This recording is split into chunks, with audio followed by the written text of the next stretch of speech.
Row, row, row your boat gently down the stream. Merrily, merrily, merrily, merrily.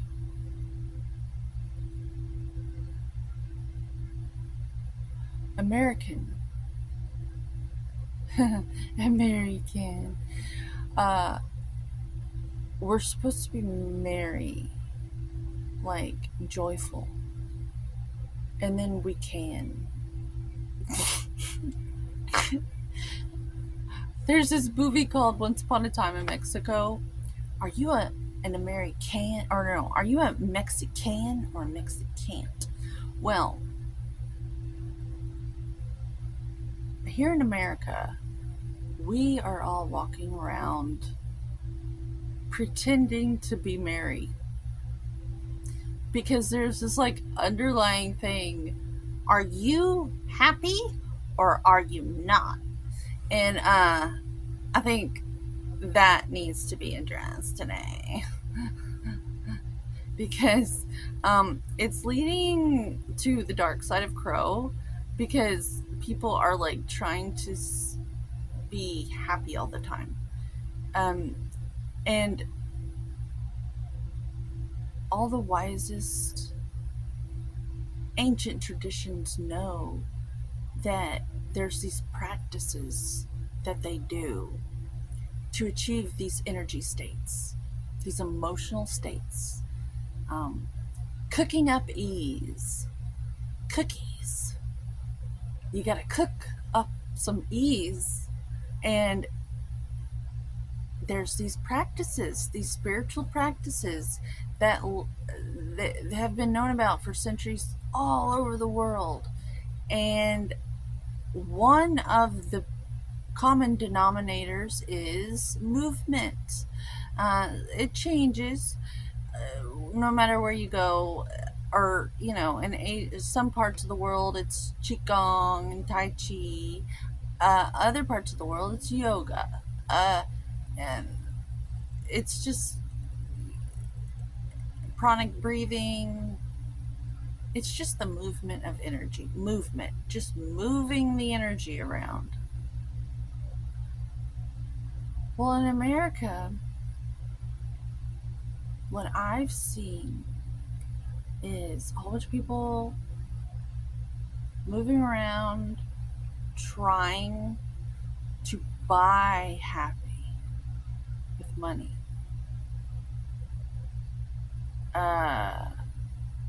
And then they end up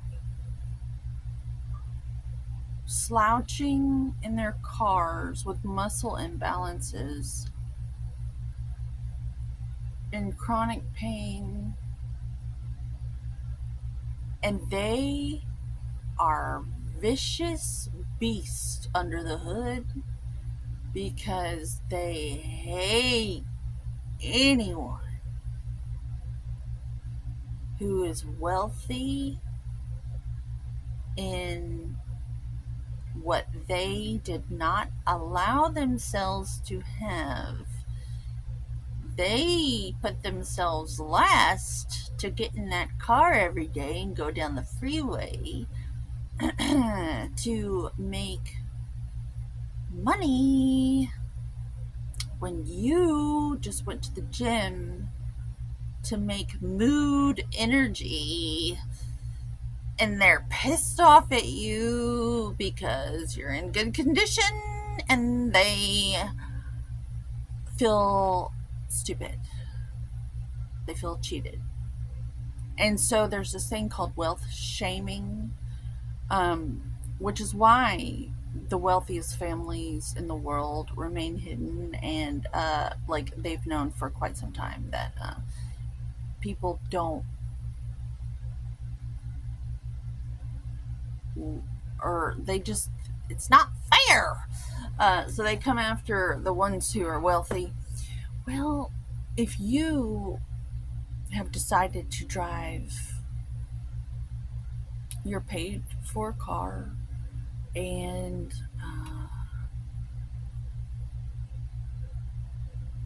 go to the gym because all you're doing is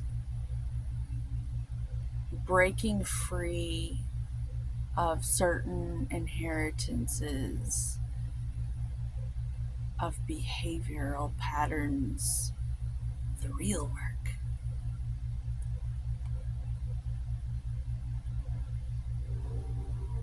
Real work. Maybe you saw your mommy laying on a couch your whole life with a bathrobe, and maybe the doctor put her on a little bit of Prozac.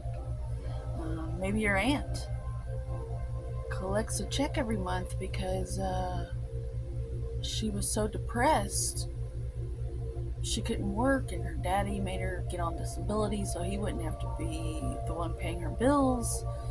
And then she had children, and then one of the children died on fentanyl, and all your aunts are on pain pills, and everyone's pretending to be merry all the time, but behind closed doors, they're the complete opposite. They're depressed, they're sad, and then they see you have a baby and try to take the baby to brighten up their shitty little lives. One of them to save their marriage, and then another one because people just they like the youth because it's a quick fix. It's a dopamine hit. And what I'm telling you is, will you please just go to the fucking gym and take care of yourself, and be uncomfortable with the things that don't matter. Like you don't need to buy all this stuff to look like you got it all figured out. Why don't you just go to the gym and fucking figure it out? They say fuck around and find out. Well, I think you should go to the gym and fuck around with some weights and find your body out. That'll give you just enough dopamine to where you'll get this thing called self-respect. And then the self-respect will boost your self-esteem, and then you won't need to meddle in people's lives like wicked old witches trying to fucking put out all these fires that you started in your own life because you were trying to avoid the work of something so simple as your own self-awareness.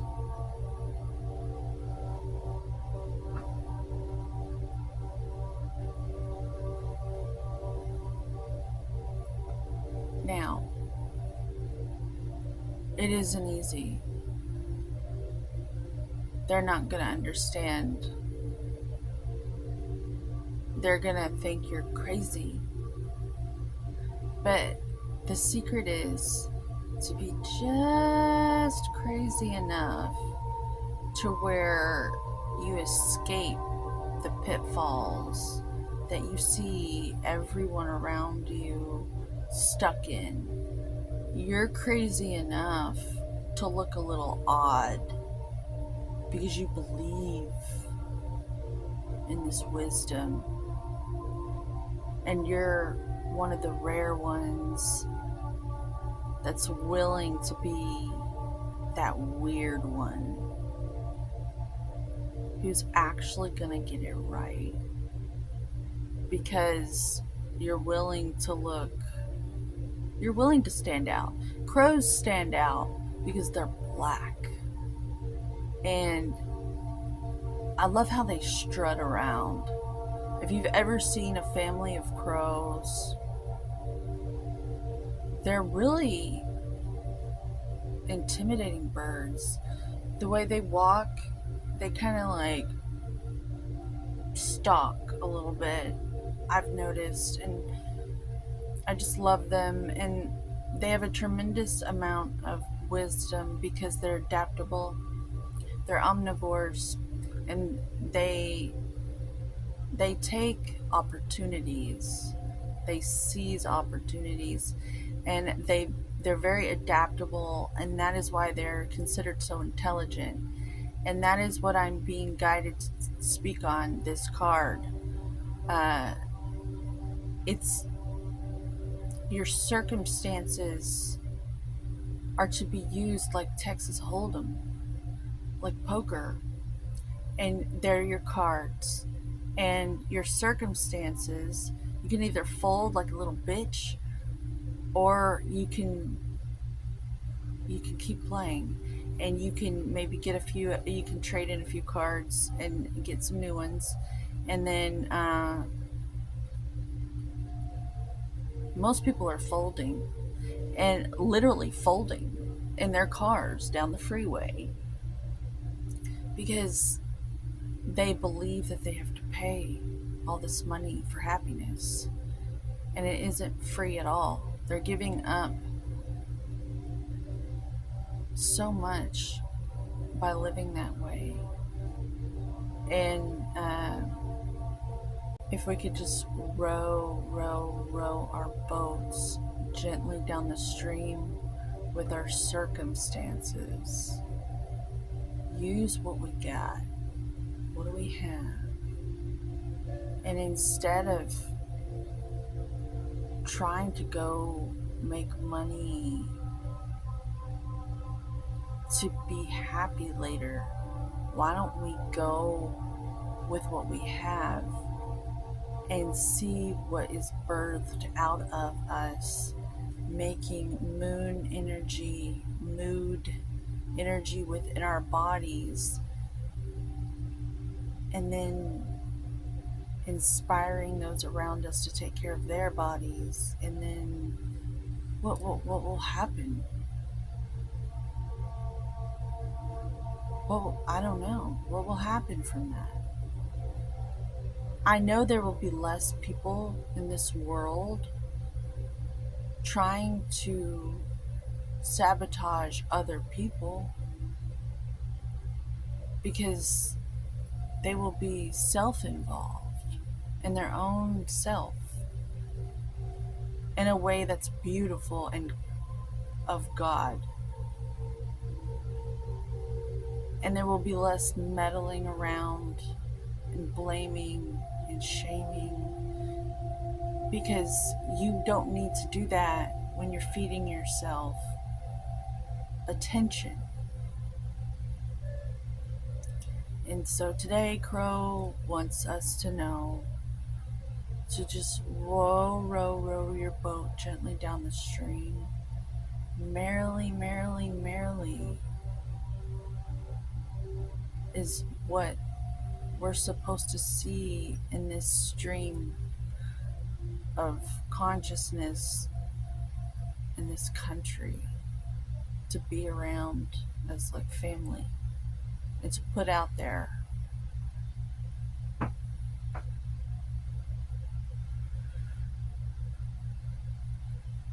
We're all influencing each other at all times. Like, it really be wise to really prioritize how to get ourselves in really good condition. That way, we're not a threat. I saw this really pretty girl running at this park that I normally go to, and I found myself wanting to avoid her, because I'm just so used to people who don't take care of themselves, and me having to like have my guard up, because I just know they're a fucking mess on the inside. But then I had this epiphany. I'm like, wait a minute, athletes know that they're worth the trouble, which is why they do the work, which means they're less likely to be somebody I need to guard myself emotionally against, because they know, like, they're dealing with their stuff by dealing with their stuff. And they're not letting themselves down, so they're probably more trustworthy.